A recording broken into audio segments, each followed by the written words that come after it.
ಬೆಂಗಳೂರಿನಲ್ಲಿ ಬಲಗೈ ಸಮುದಾಯದ ಬೃಹತ್ ಪ್ರತಿಭಟನೆ ನಡೀತಾ ಇದೆ. ಜ್ಞಾನಪ್ರಕಾಶ ಸ್ವಾಮೀಜಿಗಳ ನೇತೃತ್ವದಲ್ಲಿ ಪ್ರತಿಭಟನಾ ಸಮಾವೇಶ ನಡೀತಾ ಇದೆ ಫ್ರೀಡಂ ಪಾರ್ಕ್ನಲ್ಲಿ. ಬೆಂಗಳೂರಿನಲ್ಲಿ ಬಲಗೈ ಸಮುದಾಯದ ಬೃಹತ್ ಪ್ರತಿಭಟನೆ ನಡೀತಾ ಇರುವುದು. ಜ್ಞಾನಪ್ರಕಾಶ ಸ್ವಾಮೀಜಿಗಳ ನೇತೃತ್ವದಲ್ಲಿ ಬೆಂಗಳೂರಿನ ಫ್ರೀಡಂ ಪಾರ್ಕ್ನಲ್ಲಿ ಪ್ರತಿಭಟನೆ ನಡೀತಾ ಇದೆ. ಕಿಕ್ಕಿರಿದು ಸೇರಿದ್ದಾರೆ ಸಮುದಾಯದ ಜನ.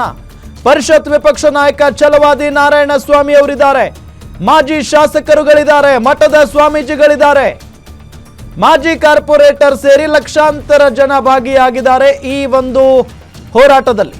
ಇಲ್ಲಿಗೆ ಸಿಎಂ ಸಿದ್ದರಾಮಯ್ಯ ಬರೋವರೆಗೂ ನಾವು ಹೋಗೋದಿಲ್ಲ, ನಮ್ಮ ಶಾಲು ನೋಡಿದ್ರೆ ಖಂಡಿತ ಮುಖ್ಯಮಂತ್ರಿಗಳು ಬಂದೇ ಬರ್ತಾರೆ.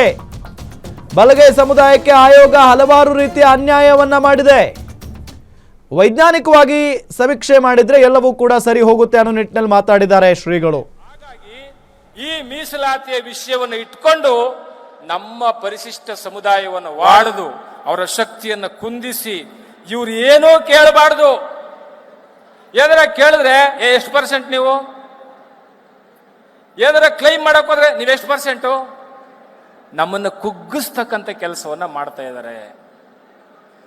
60 ಲಕ್ಷಕ್ಕೂ ಹೆಚ್ಚು ಇರತಕ್ಕಂಥ ಈ ಬಲಗೈ ಸಮುದಾಯವನ್ನ, ನಮ್ಮ ಪರಿಯನ್ ಸಮುದಾಯವನ್ನ, ನಮ್ಮ ಮಾಲಾ ಸಮುದಾಯವನ್ನ, ನಮ್ಮ ಅಸ್ಲಾ ನಮ್ಮ ದಕ್ಷಿಣ ಕನ್ನಡದ ಮೊಗೇರ ಎಲ್ಲ ಸಮುದಾಯವನ್ನ ಛಿದ್ರ ಮಾಡಿ ಈ ಸಮುದಾಯವನ್ನ ಕುಗ್ಗಿಸ್ತಕ್ಕಂಥ ಷಡ್ಯಂತ್ರವನ್ನ ನೀವು ಯಾಕೆ ಮಾಡಿದ್ರಿ ಅಂತ ಉತ್ತರ ಹೇಳ್ಬೇಕು ನಾಗಮೋಹನ್ ದಾಸ್. ಅದಕ್ಕೆ ಅವರ ಏನು ಆದೇಶಗಳಿದೆ ಅದನ್ನ ಹಿಡ್ಕೊಂಡು ಕೋರ್ಟ್ಗೆ ಹೋಗ್ಬೇಕು. ಈಗಾಗಲೇ 6 ಪಿಟಿಷನ್ಸ್ ಇದೆ. ನಾಗಮೋಹನ್ ದಾಸ್ ವರದಿಯ ಏನು ಇವತ್ತು ಬಂದಿದೆ ಅದರ ವಿರುದ್ಧ 6 ಪಿಟಿಷನ್ಸ್ ಈಗಾಗಲೇ ಕೋರ್ಟಲ್ಲಿ ಇವೆ. ಕಾನೂನಾತ್ಮಕವಾಗಿ ನಾವು ಹೋರಾಟ ಮಾಡಲೇಬೇಕು. ಯಾಕೆಂದ್ರೆ ಅಲೆಮಾರಿಗಳಿಗೆ ಅನ್ಯಾಯ ಆಗಿದೆ, ಅಲೆಮಾರಿಗಳಿಗೆ ಅನ್ಯಾಯ ಆಗಿದೆ. ದೊಂಬಿದಾಸರು, ಸುಳ್ಯ ಖ್ಯಾತರು, ಬುಡುಬುಡುಕಿಯವರು